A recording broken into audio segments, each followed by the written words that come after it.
Shalom semuanya, selamat pagi, selamat hari Minggu. Ketemu lagi dalam ibadah tatap muka di 2021. Kita tahu semua pandemi belum berakhir, tapi kami semua berharap ibadah tatap muka ini bukan sekali ini, tapi akan berlanjut di lain kesempatan, karena kami yakin percaya pandemi akan segera berakhir. Amin. Sudah lama kita tidak melakukan ibadah tatap muka. Mungkin ada yang kagok dengan ibadah karena selama ini kita WFH, worship from home. Ya, sekarang kita sama-sama tatap muka, kita akan kembali ke era baru dalam tata cara beribadah, tetap menggunakan protokol 3M dan 5M. Tetap menggunakan masker, jaga jarak. Kita masih diberi kesempatan, badan yang sehat, badan yang kuat untuk bisa beribadah. Itu semua karena anugerah dari Tuhan Yesus Kristus. Kita akan mulai ibadah. Haleluya, haleluya. Besar anugerah-Mu. Haleluya.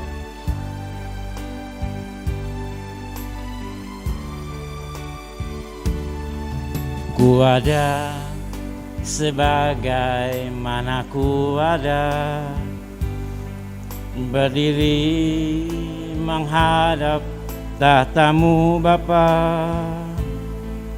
Semua karena anugerah-Mu yang telah selamatkanku. Ku hidup dalam segala kelimpahan, ku layak untuk melayani Tuhan. Semua karena anugerah-Mu tercurah bagiku. Katakan, besar anugerah-Mu, besar anugerah-Mu, melimpah kasih-Mu. Semakin hari semakin bertambah, besar anugerah-Mu. Ku ada sebagaimana ku ada. Amin. Ku ada sebagaimana ku ada, berdiri menghadap tahta-Mu Bapa. Semua karena anugerah-Mu yang telah selamatkanku. Ku hidup dalam segala kelimpahan, ku layak untuk melayani Tuhan. Semua karena anugerah-Mu tercurah bagiku. Besar anugerah-Mu, melimpah kasih-Mu. Semakin hari semakin bertambah, besar anugerah-Mu, besar anugerah-Mu, besar anugerah-Mu, melimpah kasih-Mu. Semakin hari semakin bertambah, besar anugerah-Mu. Kami undang untuk bangkit berdiri. Besar anugerah-Mu, melimpah kasih-Mu. Semakin hari semakin bertambah besar anugerah. Semakin hari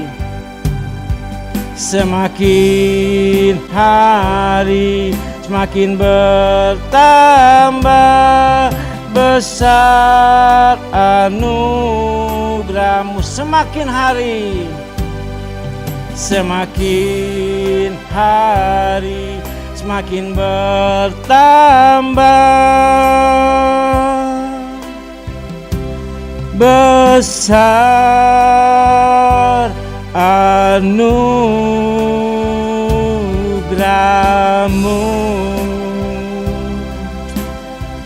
Benar Tuhan, besar anugerahmu dalam setiap kehidupan kami.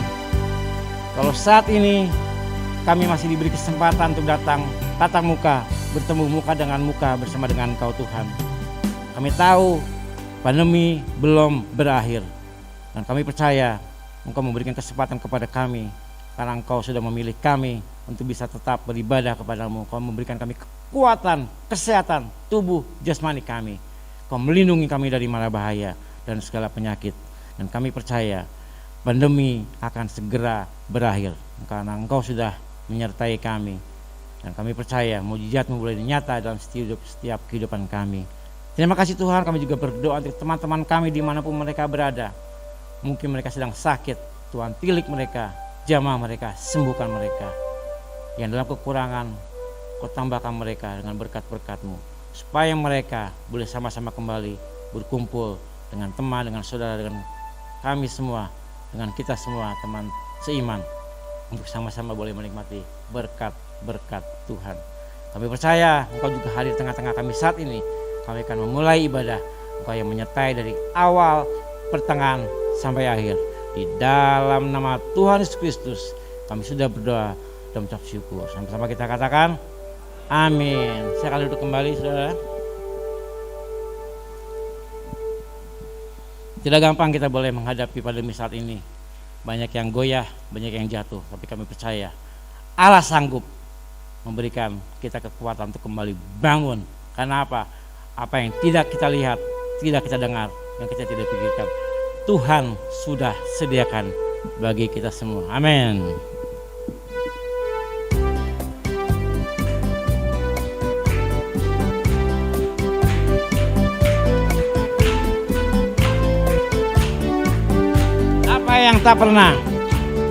Apa yang tak pernah dilihat mata dan tak pernah didengar telinga, yang tak pernah timbul di dalam hati, semua disediakannya bagi yang mengasihi Dia. Apa yang tak pernah dilihat mata dan tak pernah didengar telinga, yang tak pernah timbul di dalam hati, semua disediakannya bagi yang mengasihi Dia. Allah sanggup melakukan segala perkara, dulu, sekarang, dan selamanya. Kuasanya tidak berubah. Allah sanggup melakukan segala perkara, dulu, sekarang, dan selamanya. Kuasanya tak berubah. Apa yang tak, amin, dan tak pernah, amin, yang tak pernah, haleluya, semua disediakannya bagi yang mengasihi. Apa yang tak pernah, Apa yang tak, amin, haleluya, didengar telinga yang tak pernah timbul di dalam hati. Haleluya. Allah sanggup, amin.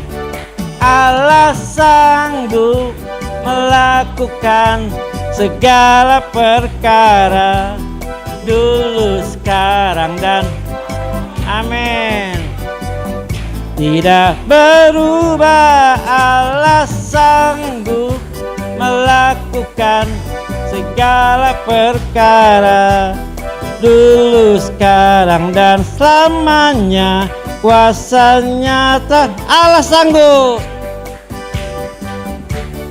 Allah sanggup.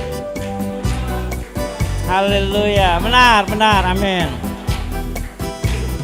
Sekarang dan selamanya, tidak berubah, Allah sanggup melakukan segala dulu, sekarang,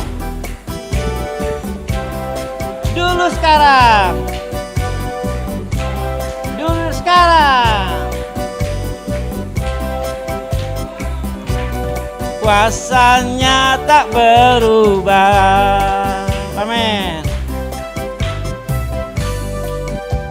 Kuasa Tuhan tidak berubah dulu, sekarang, dan selama-lamanya.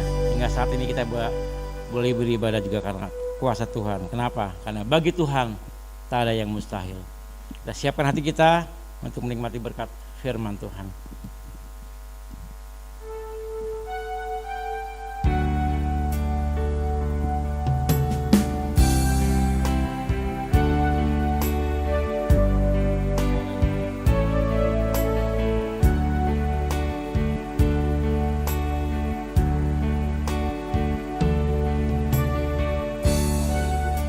Amin. Haleluya.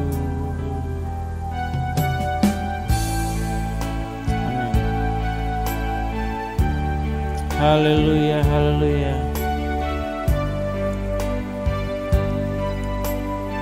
Siapkan hati kita untuk menikmati berkat firman Tuhan.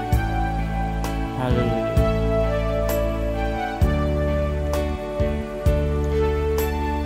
Haleluya. Ku yakin saat kau berfirman, ku menang saat kau bertindak. Hidupku hanya ditentukan oleh perkataanmu. Ku aman karena kau menjaga, ku kuat karena kau menopang. Hidupku hanya ditentukan oleh kuasa-Mu. Bagi Tuhan tak ada yang mustahil. Bagi Tuhan tak ada yang mustahil. Bagi Tuhan tak ada yang tak mungkin. Mujizatnya disediakan bagiku, ku diangkat dan dipulihkannya. Ku yakin saat kau berfirman, ku yakin saat kau berfirman, amin. Ku menang saat kau bertindak. Hidupku hanya ditentukan oleh perkataanmu.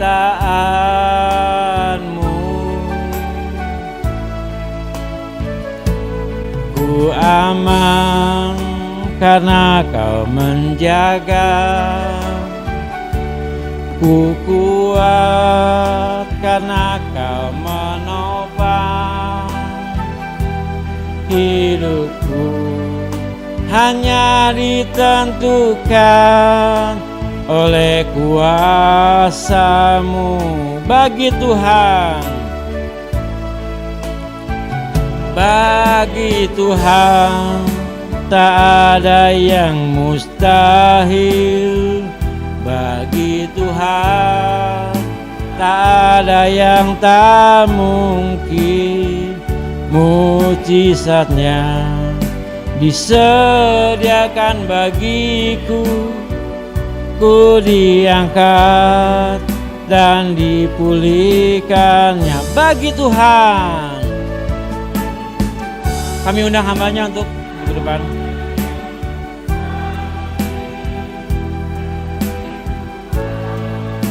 Tak ada yang tak mungkin.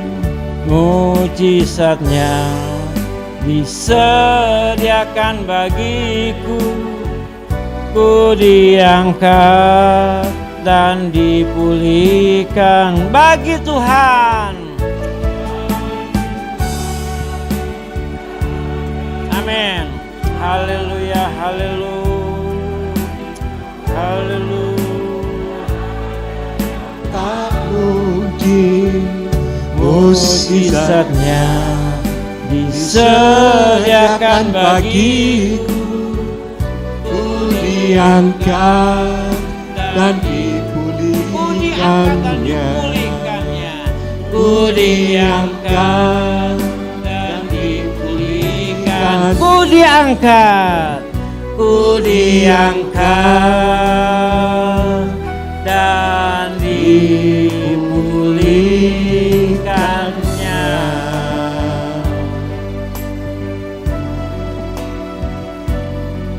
Mari kita berdoa. Kami bersyukur Tuhan, karena Engkau senantiasa menyertai kami sampai hari ini.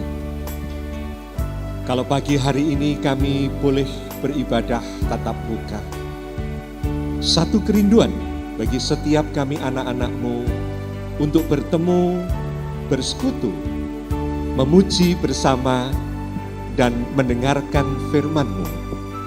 Bahkan kami akan sehidangan dengan Tuhan dalam perjamuan kudus yang Engkau perintahkan kepada setiap kami.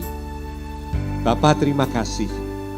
Kau memberikan kami kekuatan dan kesehatan. Terima kasih Tuhan. Dan biarlah pada pagi hari ini betul-betul kami mendapatkan berkat-Mu. Dari firman-Mu, dari persekutuan kami, dan dengan persekutuan dengan tubuh dan darah Tuhan Yesus. Kami mau sambut pemberitaan firman Tuhan pada pagi hari ini. Kuduskan hamba-Mu Tuhan yang jauh dari sempurna.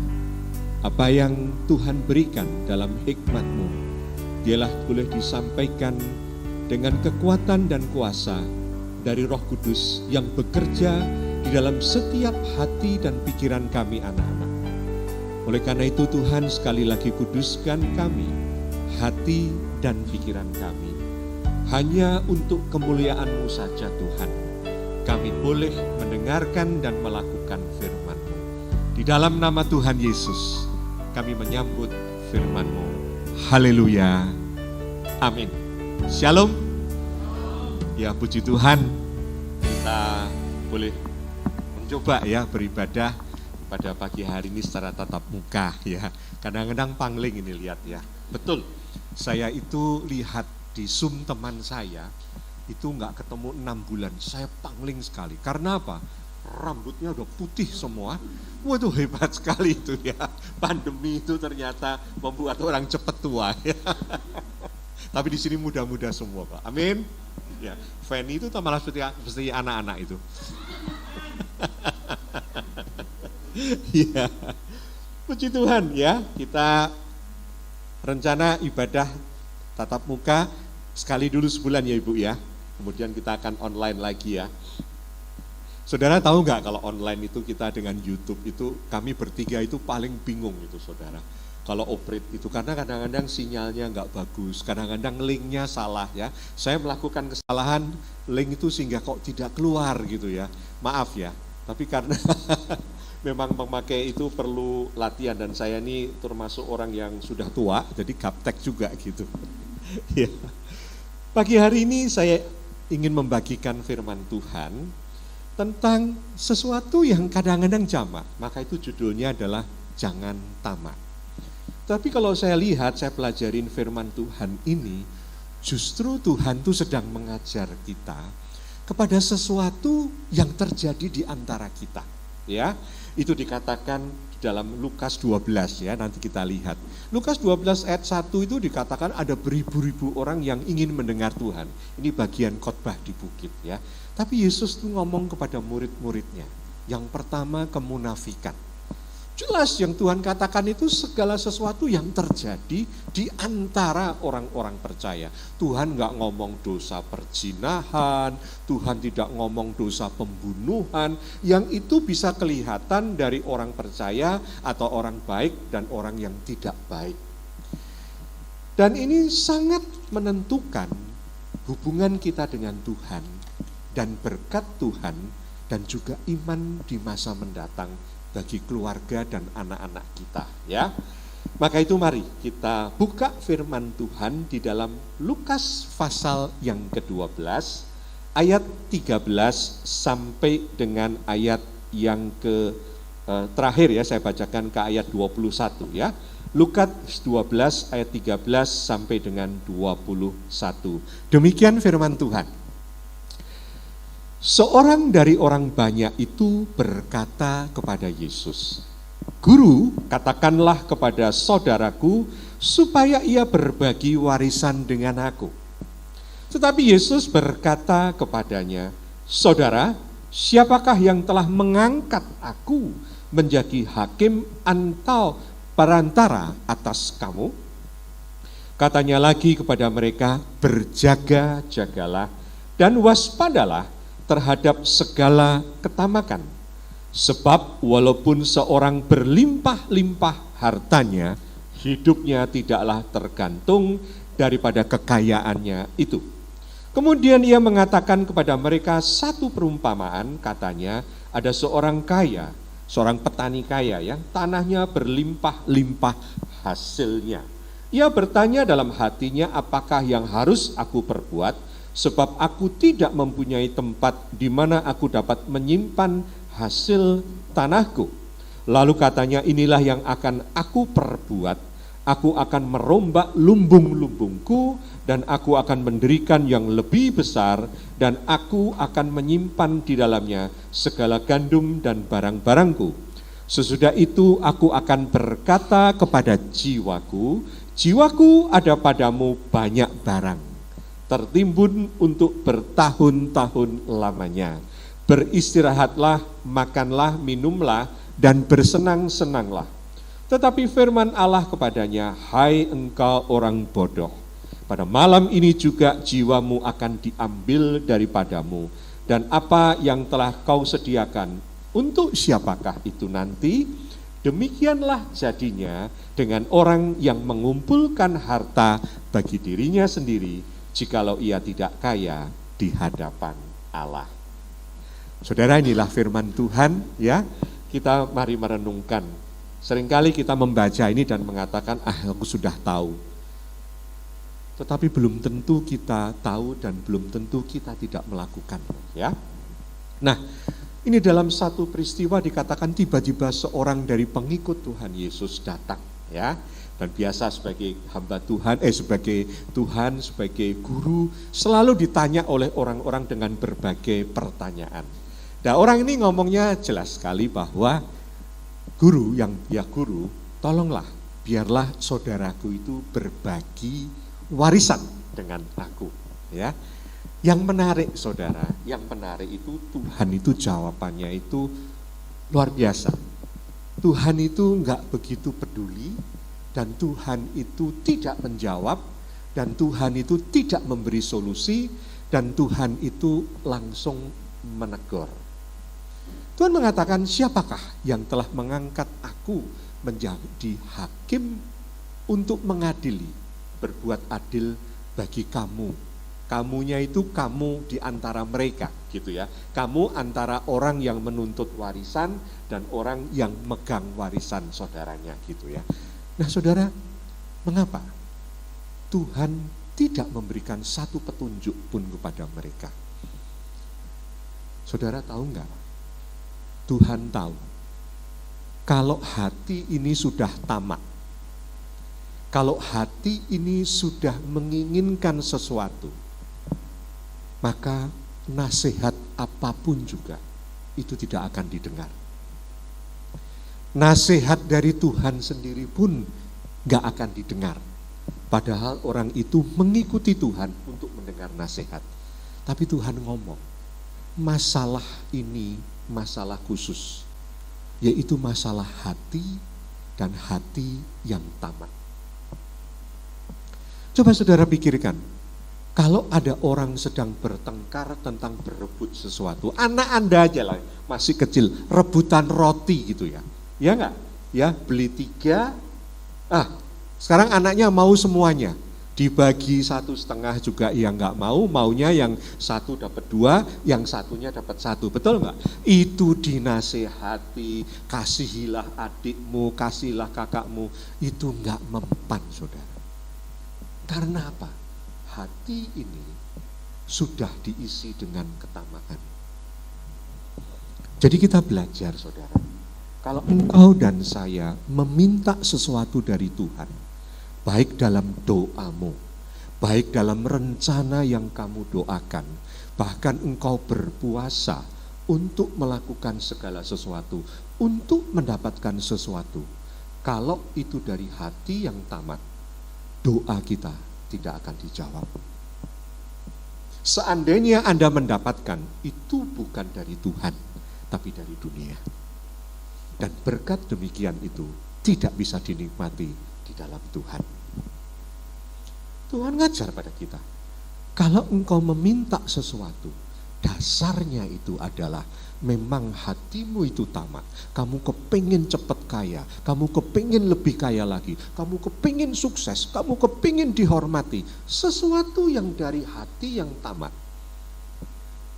Tuhan ngomong, tidak ada. Aku tidak mau diangkat jadi Tuhanmu. Aku tidak mau diangkat jadi Tuhan yang memberikan mujizat kepadamu. Satu hari belasan tahun yang lalu, ada seorang anak Tuhan aktivis gereja. Tommy dan Eli kenal baik pasti. Dia cukup aktif dan dia itu bekerja di salah satu perusahaan asuransi yang terbesar di Indonesia. Satu hari dia datang pada saya, Pak Kris tolong saya didoakan. Ada apa? Pak, dia cerita gitu ya. Komisi saya itu harusnya sekian. Itu 2 jutaan waktu itu. Puluhan juta. Itu tahun 98 ya. Itu kalau puluhan juta dibeliin tahu itu dapat berapa itu ya waktu itu ya. Ya, dolar masih 2.000 itu ya mungkin ya. 2.500 tuh. Belum krismon itu ya. Nah, saudara, dia ngomong begitu, terus dia minta didoakan. Waktu saya mendengar. Jadi dalam komunikasi itu diajarkan, kalau kita itu mendengar supaya kita mengerti, bukan mendengar untuk menjawab. Saya dengar gitu ya, cerita gitu dia cerita sekian itu komisi enggak keluar, jadi sampai lapor ke bos. Bahkan ketika owner perusahaan itu datang ke kota di mana dia bekerja, itu dia anterin naik mobil dan dia cerita kepada ownernya. Kalau saya sebut namanya Anda pasti tahu, karena dia pemilik semua mall itulah ya. Saya udah ngomong Pak dengan dia Pak, tolong doakan. Setelah itu saya ngomong gini, bro, kamu anak Tuhan? Ya. Percaya berkat itu dari Tuhan? Ya. Gini enggak, mau enggak kita doakan? Tapi dengan satu syarat, kalau kamu tidak, kamu mau enggak sekarang rela melepaskan hak kamu itu? Maksudnya Pak, kamu anggap itu hilang. Terus kamu doa, kita doa supaya Tuhan memulihkan hidupmu. Mau enggak? Loh Pak, saya kan doa supaya hak saya dapat. Anggap aja kamu nggak dapat, rela nggak hatimu? Rela nggak engkau kehilangan itu? Kalau engkau rela, ayo berdoa. Tapi kalau engkau nggak rela, belum tentu lu benar. Apalagi itu perusahaan yang punya berbagai macam aturan yang sudah baku. Dan yang komplain Anda, yang lain nggak komplain. Ada sesuatu yang mungkin salah. Ini secara manusia, apalagi Tuhan. Dia diem. Oh jadi saya harus lepas. Lepas dulu, baru kamu doa minta pemulihan. Hidupmu akan enak. Saudara, banyak sekali dalam kehidupan ini, kita itu seolah-olah tidak tahu dosa yang terselubung ini, yaitu ketamakan. Doa yang Tuhan mau ajarkan dan dia pasti dengar adalah doa, ya Bapa, berikanlah padaku hari ini rotiku. Itu yang dikhotbahkan oleh Pak Peters ya. Berikanlah rotiku hari ini. Roti yang hari ini. Itu doa yang diajarkan oleh Tuhan, dan itu doa berarti didengar oleh Tuhan. Tapi pertanyaannya, seberapa banyak kita ini berani berdoa, berikanlah rotiku hari ini. Sebagian besar kita mau minta roti sampai kita masa tua. Sebagian besar kita minta roti sampai putih rambut kita. Dan kita mau mendapatkan itu semuanya dengan secepat mungkin. Saya pun belajar. Kemarin malam waktu merenungkan, iya, Tuhan gak mau jawab loh. Nah inilah kan seringkali doa-doa yang diinginkan oleh anak-anak Tuhan zaman sekarang.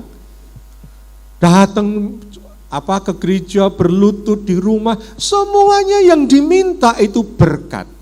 Yang Tuhan katakan, kalau engkau minta berkat, katakanlah Tuhan, berikanlah aku hari ini rotiku. Hakku yang kau sediakan. Kalau kita ini belajar bersandar pada hal itu, saya kira hidup ini sangat berkelimpahan. Karena kalau kita itu tidak hanya menginginkan roti kita, menginginkan hal-hal yang lain seperti tadi warisan, saya kira hidup ini gak akan cukup dengan apa yang sudah kita punya. Dan kita tidak bisa melangkah lebih dalam lagi dengan Tuhan. Maka itu saudara, ketamakan itu sesuatu yang tidak kelihatan dan seringkali tidak disadari. Mengapa saya katakan seringkali tidak disadari? Dan itu bukan hanya untuk orang yang punya uang, justru orang yang gak punya uang. Sama juga. Ngiri kepada orang lain, itu tamak. Mengapa? Karena Tuhan ngomong di ayat yang ke-14 atau yang ke-15 tadi. Tuhan ngomong apa? Katanya lagi kepada mereka, berjaga-jagalah dan waspadalah terhadap segala ketamakan. Ini bagus sekali. Tuhan gak ngomong berjaga-jagalah dan waspadalah kepada dosa perzinahan. Tuhan gak pernah ngomong itu. Berjaga-jagalah terhadap dosa pencurian. Gak ada ajaran Tuhan. Yang ada justru berjaga-jagalah dan waspadalah kepada kemunafikan. Itu di pasal 12 ayat yang perikop yang pertama, dan yang kedua ini berjaga-jagalah dan waspadalah terhadap ketamakan. Dosa perzinahan, dosa pencurian pada saat dilakukan orang itu sadar. Ayo, nggak mungkin dia nggak sadar. Lagi jalan dengan cewek lain, dia sadar, maka itu dia hati-hati. Kalau bisa pakai maskernya rangkap 6 di mall. Ya, supaya nggak ketahuan istrinya. Kalau istrinya lagi nge-mall juga, maka ibu-ibu jangan sering ke mall, nanti sakit hati sama suami. Nggak ada. Tetapi justru ketamakan itu tidak disadari. Cinta uang itu nggak disadari. Pengen berkat besar, itu nggak disadarin. Sehingga seringkali hidup ini arahnya itu cari Tuhan hanya itu. Tadi lagu itu yang dari 1 Korintus 2, saya itu lagu itu senang, tapi seringkali itu dipikirkan orang jadi sesuatu yang beda. 1 Korintus 2 itu jelas mengatakan demikian, apa yang tidak pernah dilihat oleh mata, apa yang tidak pernah didengar oleh telinga, dan apa yang tidak pernah muncul dalam hati, itulah yang disediakan Allah bagi mereka yang terpanggil, mereka yang mengasihi Dia. Sebenarnya apa itu saudara? Kalau saudara baca teliti dari ayat 1 sampai ayat yang ke-11, isinya cuma satu. Bagaimana kita itu bisa percaya kepada anugerah keselamatan yang diberikan Tuhan kepada kita, bukan dengan usaha kita, tapi itu sepenuhnya kasih karunia atau anugerah Allah. Dan untuk percaya pada hal itu, perlu pertolongan Roh Kudus, karena itu tidak pernah ada di dalam rencana hati manusia, pikiran manusia, nggak pernah gitu. Tapi lagu itu seringkali dipakai untuk, ayo kamu nggak bisa, jangan takut gitu, semuanya pasti bisa. Yang nggak pernah kamu pikirkan loh, kamu minta 1.000 dikasih 10 juta sama Tuhan, itu yang ayatnya, itu sudah diselewengkan. Dan itu terjadi karena setiap anak Tuhan butuh konfirmasi bahwa Tuhan itu mau memberi sesuatu yang mereka inginkan. Oleh karena itu hati-hati saudara kita dan anak-anak Tuhan, kalau sampai iman orang Kristen itu tidak dikembalikan kepada hal-hal ketamakan, hal-hal kemunafikan, hal-hal kekhawatiran, itu yang Lukas 12 ajarkan. Itu ada di tengah-tengah kehidupan kita, dan itulah yang membelokkan seluruh iman kita. Saudara pernah dengar Sakeus? Pasti dengar ya, anak sekolah minggu pasti tahu ya, Sakeus ya. Sakeus naik apa nih? Naik Pajero atau naik pohon? Tahu mereka ya. Nah Sakeus itu bayangkan saudara, saya memikirkan, dikatakan dalam Lukas 19 saya baca kemarin tentang Sakeus itu. Sakeus dikatakan dia adalah seorang kepala pemungut cukai. Dan waktu itu yang namanya pemungut cukai itu adalah orang yang bekerja untuk penjajah Romawi. Dan dia itu dilindungi oleh tentara, dia itu kalau nagih utang dikawal oleh tentara Romawi, itu diberi izin. Dan dia diizinkan untuk menarik lebih daripada apa yang dia bayarkan ke pemerintah Romawi, karena dia sistemnya kontrak. Dan dia kepala di kota Yeriko. Waktu itu Yeriko terkenal sebagai kota perbatasan dan kota perdagangan. Dikatakan sangat kaya. Dan dia itu kepala. Menurut Anda kalau orang jadi kepala pemungut cukai itu dalam waktu sehari bisa langsung datang jadi kepala gitu? Itu karir, itu butuh tahunan, itu butuh kepercayaan yang diberikan oleh pemerintah Roma. Dan untuk melangkah menjadi orang pemungut cukai, itu sudah dimusuhi oleh orang Yahudi, sudah di-excommunicate, sudah dikeluarkan dari itu, dan mereka tidak boleh masuk kepada bait Allah. Mereka dimusuhi setiap hari, keluarganya dimusuhi setiap hari. Pertanyaannya saya, orang begini kok tahannya? Anda siap dimusuhi orang, tetangga Anda, saudara, teman, gak disukai, mungkin gak tahan. Tapi kalau masalahnya sudah duit, orang itu mata gelap. Kalau masalahnya itu sudah duit, mata gelap. Kita katakan, enggak lah Pak, saya enggak mikir duit. Coba mari kita pikir, otak kita ini isinya duit atau bukan? Saudara, kita punya anak-anak. Tuh? Nanti kalau gede kamu harapkan apa? Ya, Pak Jeffrey pengen anaknya yang Bella jadi dokter, betul? Betul? Maaf ini ya. Bella kemudian merantau, sekolahnya nggak di sini gitu ya, dokter gitu. Wah, cerita sama tetangga-tetangga, Bella jadi dokter nanti. Ternyata Bella nggak senang jadi dokter, nggak jadi. Waduh, papahnya pasti kecewa bukan? Tapi enggak lah ya, itu Bella yang di sana bukan yang di sini gitu ya. Ya. Gitu. Terus dia pulang, aduh papa mamanya udah pusing gitu ya. Aduh gimana nanti kalau pulang kan pesta biasanya gitu. Bukan saya belum pernah diundang. Bella pulang saudara, wih ternyata mobilnya pakai mobil yang lebar, yang Jeep itu, yang Amerika itu, wah gede. Kemudian wah turun itu aksesorisnya ada 1 M lebih gitu. Itu teman-teman tetangganya yang tahu bahwa Bella nggak jadi dokter mengatakan sukses nggak? Sukses. Pak Heri sekolah pendeta, rajin banget gitu. Dikatakan Heri sekolah pendeta, wah luar biasa. Pulang kampung juga dia mau dipestain. Pulang sepatunya bulukan, tasnya jebol gitu, dia jadi pendeta. Kira-kira sukses gak itu? Ukuran kita itu adalah selalu diukur dengan materi. Anak-anak kita yang kita ingin sukses pun tujuannya di belakang supaya nanti masa tua kita juga enak. Ada itu pikiran.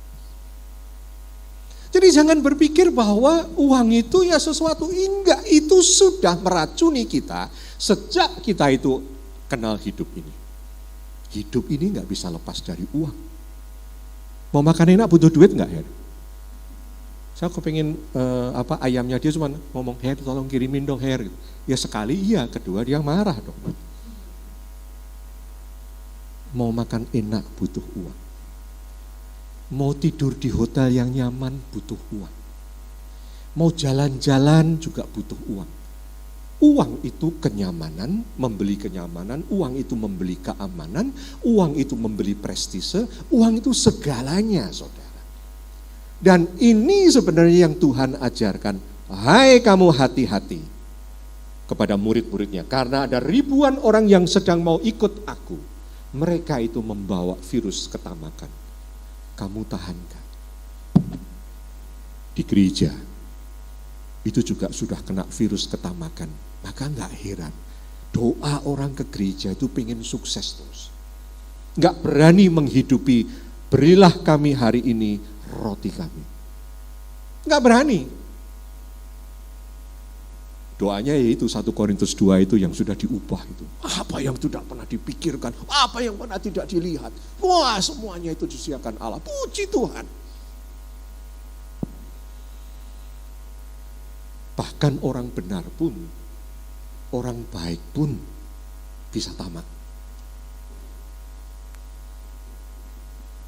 Ada cerita, kalau saya sebut orangnya Anda tahu karena dia sudah pernah khotbah di sini, seorang ibu yang sangat bijaksana. Ya, udah tua. Tahun lalu kan dia tertipu mungkin belasan atau puluhan M ruginya. Yang nipu siapa? Orang di dalam gereja yang direkomendasi oleh pendeta, yang ngomongnya selalu Tuhan, Tuhan. Tapi entah Tuhan, Tuhan, Tuhan tuh atau Tuhan, Tuhan atau hantu, hantu, hantu gitu ya. Kan itu kalau ditarik sama kan bisa kedengeran Tuhan, bisa kedengeran hantu gitu. Ceritanya, singkat cerita dia mau usaha, asetnya diubah. Menjadi sesuatu yang menjanjikan karena tanahnya ada di pintu tol. Dia ngomong, untuk pergudangan ekspedisi. Kena saudara, nggak beres urusannya, izin juga nggak diurus. Singkat cerita orang itu sampai sudah dapat komisi dari kontraktor yang bangunin gudang-gudang. Kena dia. Tapi satu hal yang dia katakan, saya kena. Ternyata saya itu tamak. Karena begitu mendengar orang ada usaha begitu, langsung berpikir, iya ya, ngapa enggak ya? Waduh bagus, cepet-cepet. Saudara,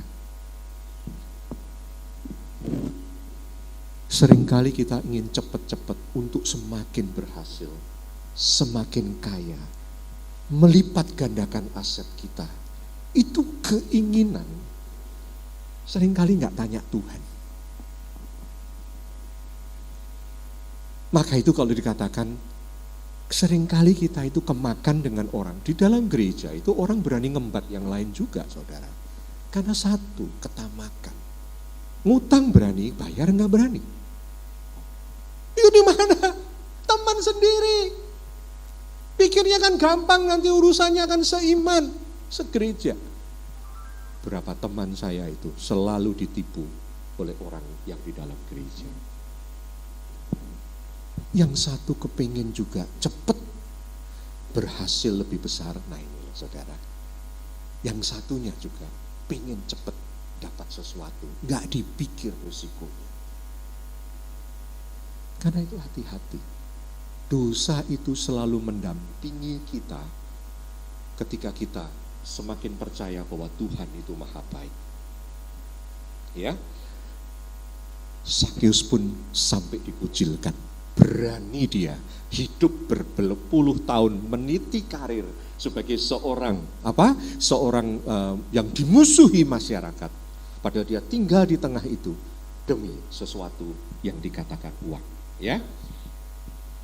Nah, oleh karena itu saudara, apa yang dikatakan Tuhan Yesus kemudian?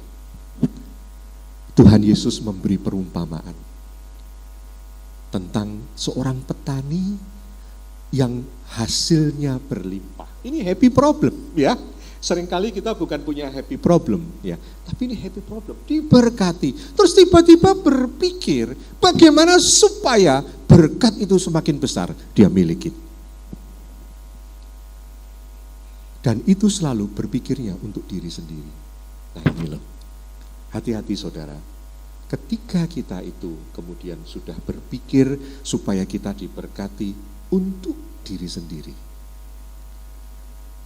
maka ini hati-hati. Teman saya yang satu lagi kehilangan ratusan juta.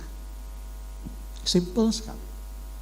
Join dengan teman bikin usaha minuman yang itu packaging itu. Terus tiba-tiba temannya mengatakan ada investor baru mau masuk. Kita nggak maju-maju. Kemudian investor baru itu masuk, diundang, dan mereka mau memasukkan dana besar. Kemudian ini sudah rugi, jadi apa yang dilakukan itu masih rugi ya, belum sudah rugi, masih rugi, turun terus gitu. Jadi dana yang dia masukkan itu susut.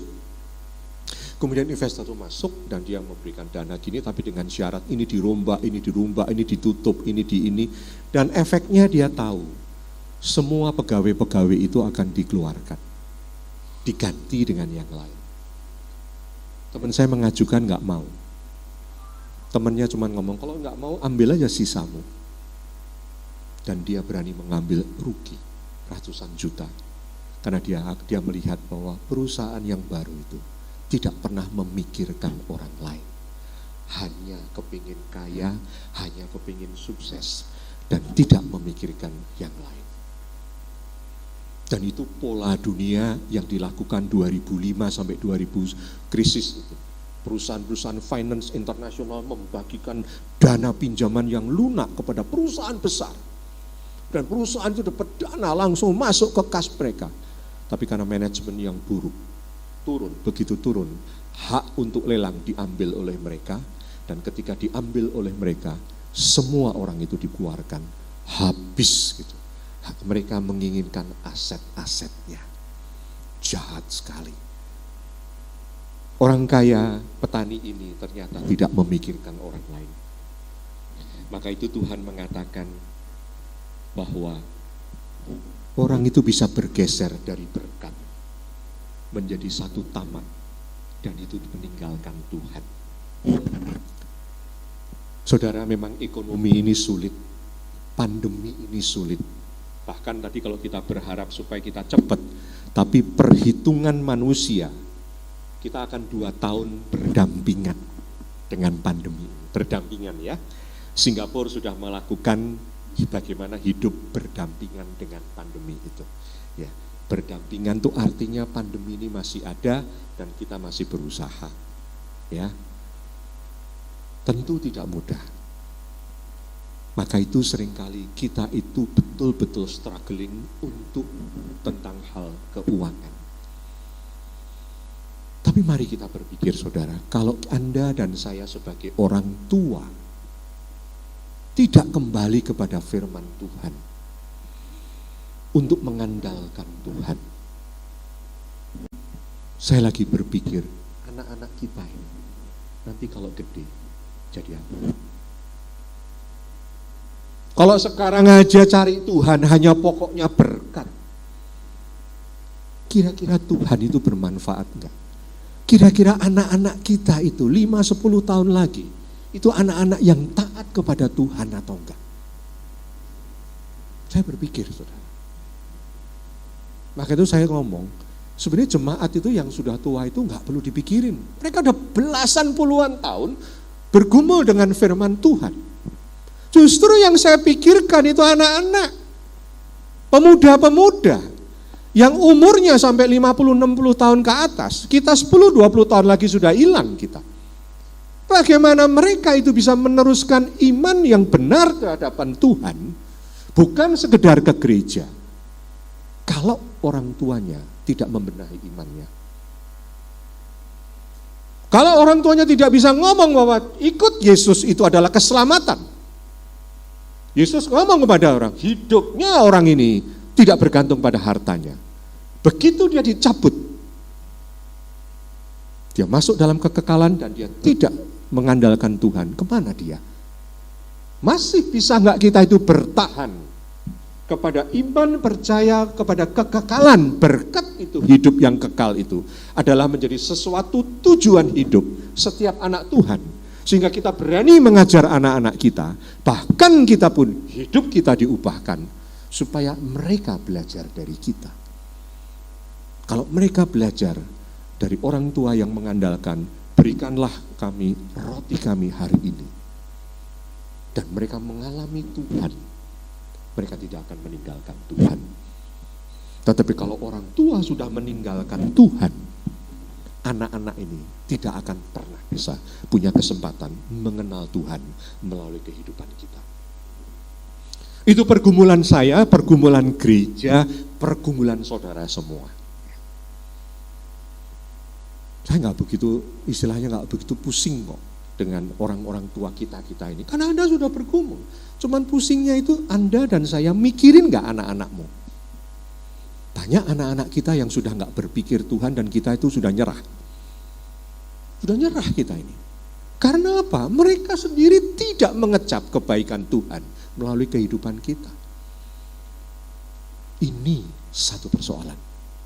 Dan saya tidak rela anak-anakku pun begitu. Dan salah satunya adalah ketamaan. Ini dosa yang begitu sangat kecil sekali yang itu tidak terlihat. Saudara, sebagai satu penutup, sebenarnya apa sih yang kita cari di dunia ini? Ya, ada satu kisah, ini anak kecil pasti senang. Noni tahu musang? Pernah tidur sama musang di pokok gitu? Ya. Ceritanya ini ada musang ya.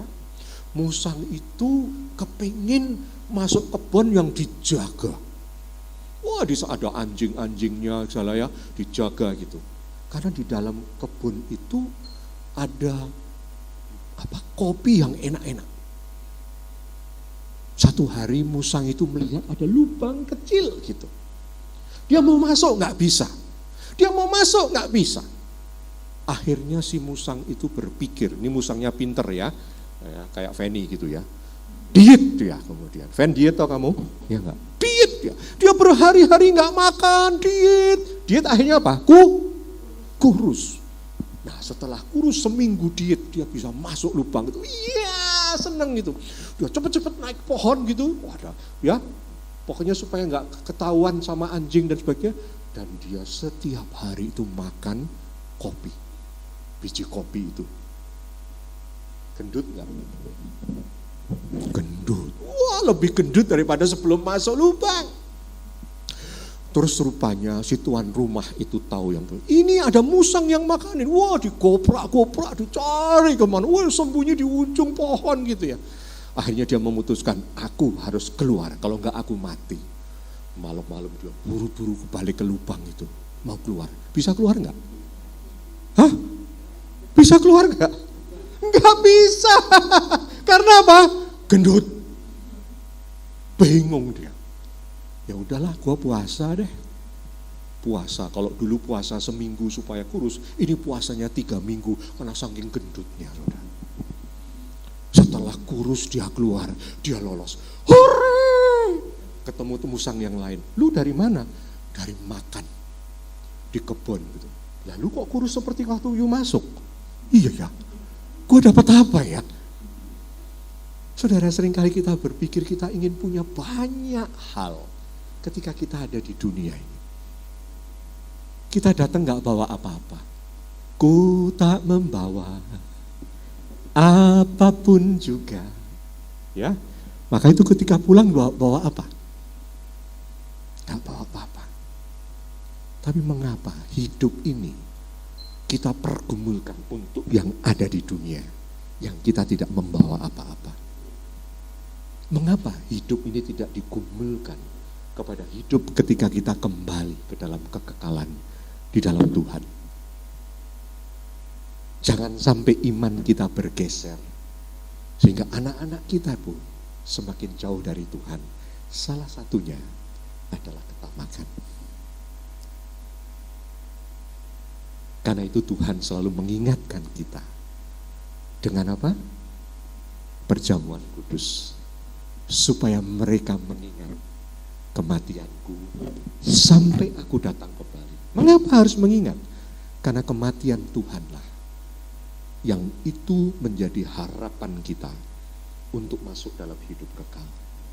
Kalau kita sudah tidak mengharap itu lagi, berarti hidup kekal itu bukan tujuan kita. Maka marilah saudara sadar, mari kita berpikir, anak-anakku itu lebih beriman enggak sih? Kalau di tengah pergumulan dunia ini mereka tidak lebih baik dari aku, mereka enggak akan siap untuk menerima hidup kekal. Mari kita akhiri renungan khotbah ini dengan kita berpikir, hati-hati terhadap ketamakan. Cari Tuhan itu bukan untuk cari berkat. Cari Tuhan itu mengatakan untuk hidup dalam relasi dengan Tuhan dan kita siap menerima roti yang dari Tuhan. Mari kita berdoa dan kita akan menerima perjamuan kudus. Ada Pak Tommy, silakan.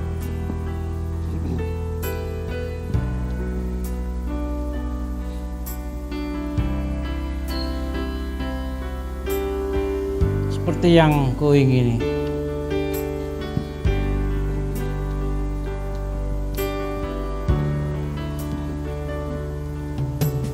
Bukan dengan barang fana Kau menayar dosaku, dengan darah yang mahal, tiada noda dan celah.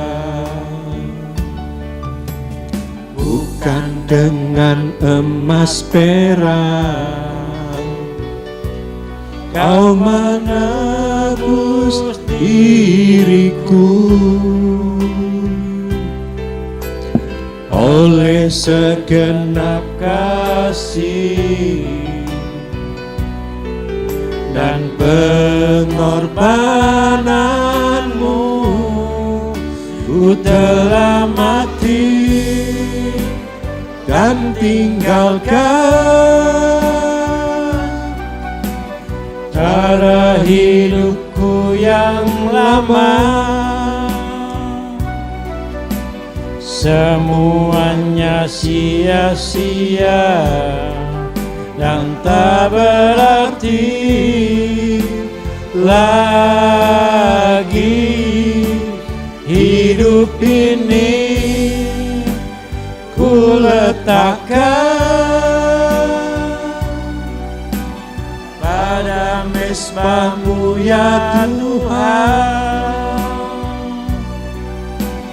Jadilah padaku seperti yang Kau ingini. Kita bangkit bersama, kita menyambut persekutuannya dengan tubuh dan darah Yesus.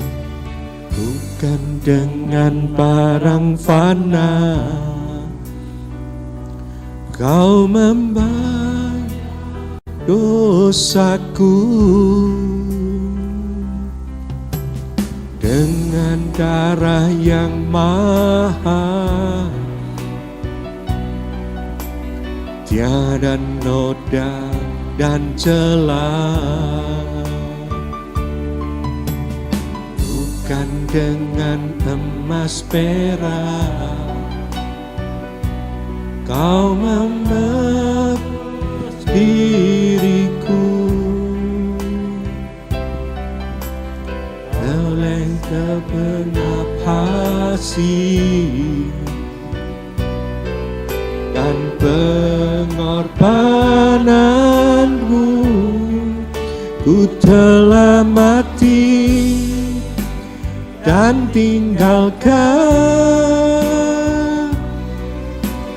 darah hidupku yang lama. Semuanya sia-sia dan tak berarti lagi. Hidup ini ku letakkan pada mezbah-Mu ya Tuhan. Jadilah padaku seperti yang Kau ingini. Jadilah padaku. Jadilah padaku seperti yang Kau ingini. Jadilah padaku. Jadilah padaku seperti yang Kau ingini.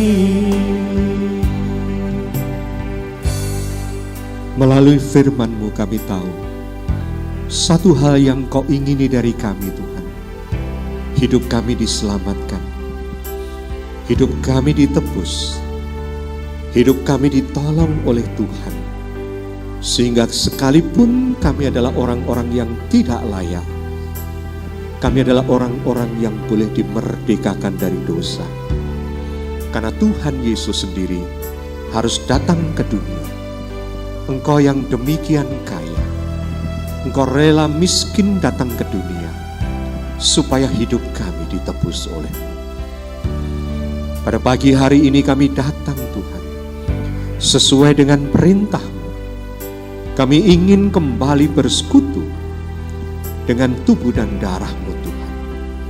Karena Engkau memerintahkan supaya kami mengingat akan kematian-Mu sampai Engkau datang kembali. Supaya ketika kami selalu mengingat akan penebusan-Mu, akan kasih karunia, akan segala dosa-dosa kami yang tidak bisa kami bayar, maka kami akan menerima jaminan hidup kekal. Kuduskan hati dan pikiran kami Tuhan. Kami baru belajar satu dosa yang demikian halus Tuhan, tapi dosa yang sanggup membawa kami tidak lagi berharap kepadamu. Tuhan, kuduskan kami, ampuni segala dosa kesalahan kami atas ketamakan-ketamakan yang menguasai hidup kami. Bahkan kami bawa ke dalam tangan-Mu Tuhan, dengan doa yang penuh keyakinan Engkau akan menjawab. Engkau sudah berfirman, Engkau tidak mau diangkat menjadi orang yang memberi berkat itu, karena didasari dengan ketamakan. Kuduskan kami, dan kami mau menerima roti dan anggur ini sebagai satu persekutuan kami dengan tubuh dan darah. Kuduskan di dalam nama Allah Bapa, Allah Sang Putra, dan Allah Roh Kudus, yaitu di dalam nama Yesus yang sudah mati, tubuhnya dibagikan dan darahnya tercurah. Haleluya. Amin. Silakan duduk. Mari Pak Pendeta Rines akan membagikan. Saya ambil satu dulu. Silakan.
Kalau ibu-ibu nggak bisa berarti nggak pernah ngupas bawang.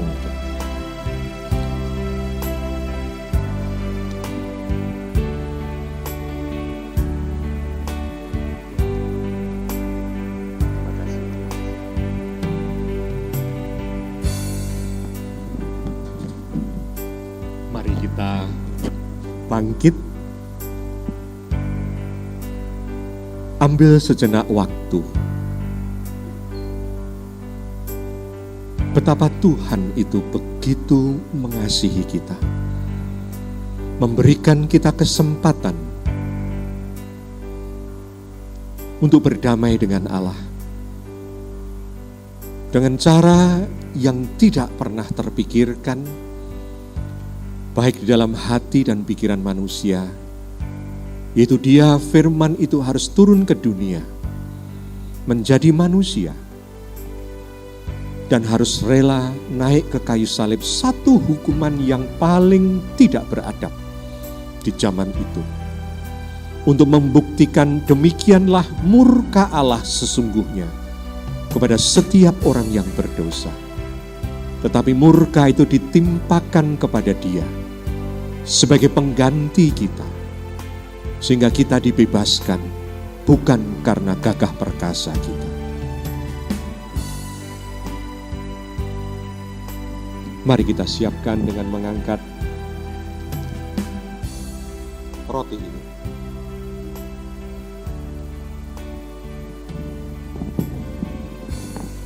Kita angkat di atas kepala kita, dan demikianlah firman Tuhan. Dan ketika mereka sedang makan, Yesus mengambil roti, mengucap berkat, memecah-mecahkannya, lalu memberikannya kepada murid-muridnya dan berkata, ambillah, makanlah, inilah tubuhku. Bukannya kita pegang ini roti yang merupakan lambang persekutuan kita dengan tubuh Tuhan Yesus Kristus? Mari kita makan dengan penuh ucapan syukur.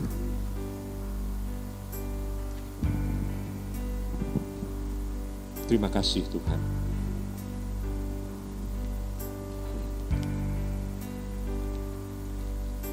Mari kita siapkan anggur kita. Sesudah itu dia mengambil cawan mengucap syukur, lalu memberikan kepada mereka dan berkata, "Minumlah kamu semua dari cawan ini, sebab inilah darahku, darah perjanjian yang ditumpahkan bagi banyak orang untuk pengampunan dosa." Bukankah anggur ini adalah lambang persekutuan kita dengan darah Tuhan yang menguduskan kita semuanya? Mari kita minum dengan satu ucapan syukur.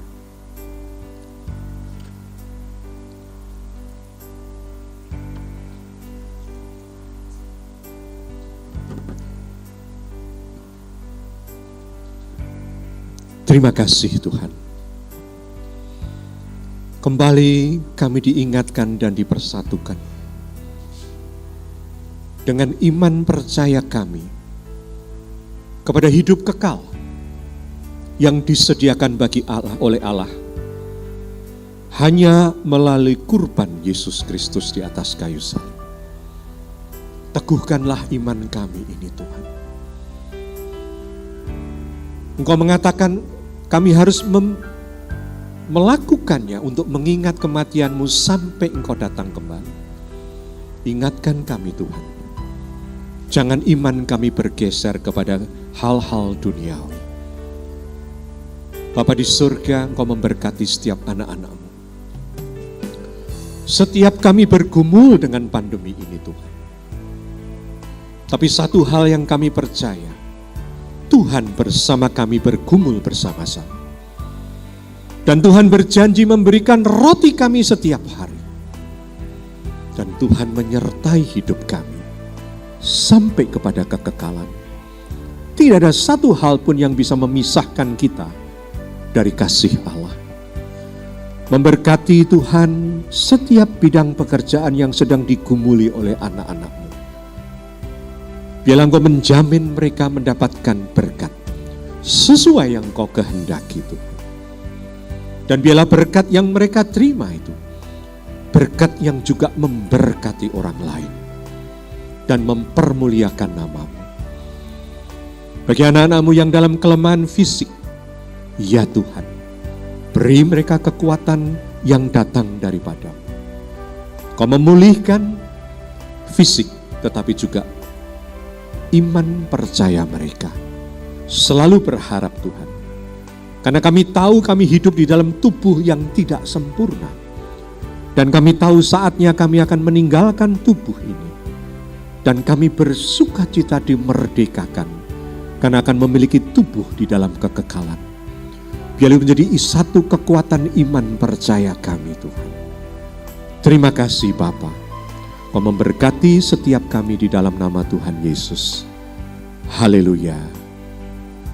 Amin. Silakan duduk dulu. Ya, ada pengumuman bahwa yang pertama, persembahan itu akan dilakukan. Nanti kita berdoa, kita doakan setiap persembahan yang saudara akan masukkan dalam amplop, baik persembahan biasa, bersyukur maupun persembahan persepuluhan. Nanti setelah selesai ibadah kita berikan itu di kotak yang di depan, itu untuk menghindari pergerakan dari kita. Yang kedua adalah kita masih akan berbeda secara online di hari-hari lain. Dan kalau nanti memang memungkinkan tentu kita akan kembali beribadah secara tatap muka. Yang jelas kita plan setiap awal ya Bu ya. Setiap awal, jadi kita akan beribadah ya. Terima kasih atas kehadiran Bapak Ibu Saudara sekalian ya. Memang perubahan dari ibadah di rumah kepada ibadah di tempat itu juga satu butuh butuh adjustment ya. Tapi memang hidup ini akan banyak perubahan ya, akan banyak sekali perubahan dan sudah berubah ya. Tadi saya tepuk tangan itu saya menikmati karena biasanya di internet cuma begini doang. Kalau tepuk tangan nggak didengar ya. Baik, Ini cuma pakai face shield nggak biasa, jadi kadang-kadang suara saya kok kayak bebek gitu ya. Ternyata di luar sini. Ibu ada lagi pengumuman lain yang mau disampaikan? Nggak ada? Sudah?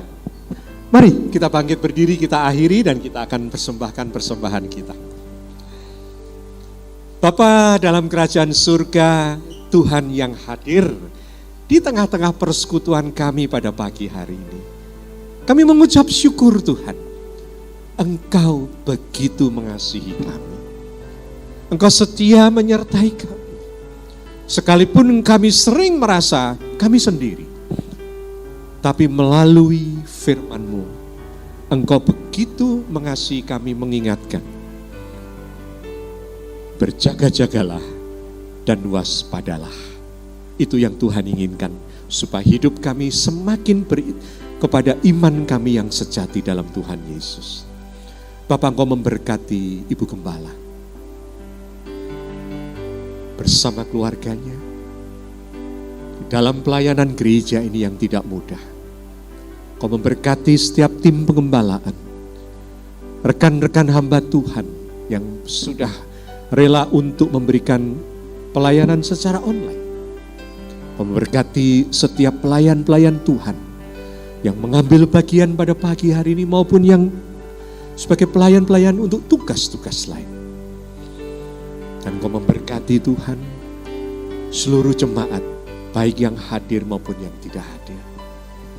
Bapa di surga, kami ingin mengecap kebaikan-Mu dari setiap hari ini. Terima kasih Bapa. Kami datang membawa persembahan kami Tuhan.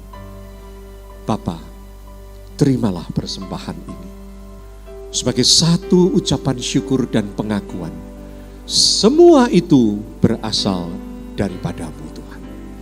Dan kami kembalikan sebagian ini untuk pelayanan dan untuk kemuliaan-Mu Bapa. Memberkati setiap tangan-tangan yang sudah terulur. Baik berkat persepuluhan maupun berkat yang disampaikan sebagai ucapan syukur. Seperti janji-Mu Tuhan. Biarlah mereka menikmati apa yang Tuhan sudah janjikan. Kau memberkati juga lingkungan di sekitar kami. Supaya gereja ini tetap boleh ada dan boleh menjadi berkat. Terima kasih Bapa. Sekali lagi kami berdoa bagi anak-anak-Mu yang sedang lemah jasmaninya. Tuhan beri kekuatan. Yang lemah dalam pergumulan, Tuhan kuatkan mereka kembali. Terima kasih Bapa. Berdoa bagi bangsa dan negara ini. Engkau memberkati pemerintah kami, Pak Jokowi dan tim, dan seluruh jajaran di pusat dan daerah, khususnya di dalam melawan COVID ini. Kiranya Engkau memberikan kekuatan dan keberhasilan, supaya rakyat ini kembali boleh menikmati kebebasan, dan mereka boleh menikmati berkat-Mu.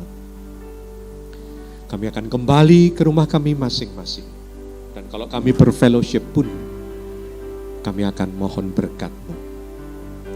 Saudara-saudara yang dikasihi Allah Bapa dalam Tuhan Yesus Kristus, kembalilah, bawalah pulang firman Tuhan ini. Hidupilah firman ini. Jauhi ketamakan. Sadarlah hidup kita untuk bersandar kepada Tuhan.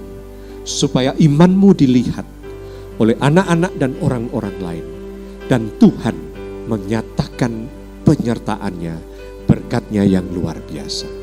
Kiranya kasih karunia dan damai sejahtera yang dari Allah Bapa, cinta kasih-Nya yang begitu nyata di dalam Yesus Kristus, anak-Nya yang tunggal, dan persekutuan dan pertolongan dari Allah Roh Kudus akan menyertai saudara sekalian dari sekarang dimanapun engkau berada sampai selama-lamanya. Haleluya. Amin. Makasih Yesusku, buat anugerah yang Kau beri.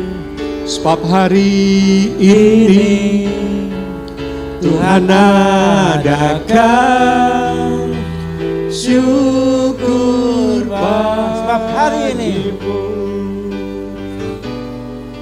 hari ini Tuhan adakan syukur bagimu, syukur bagimu,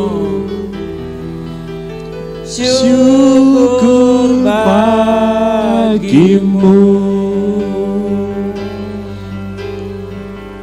Amin. Happy Sunday, Tuhan memberkati kita semuanya.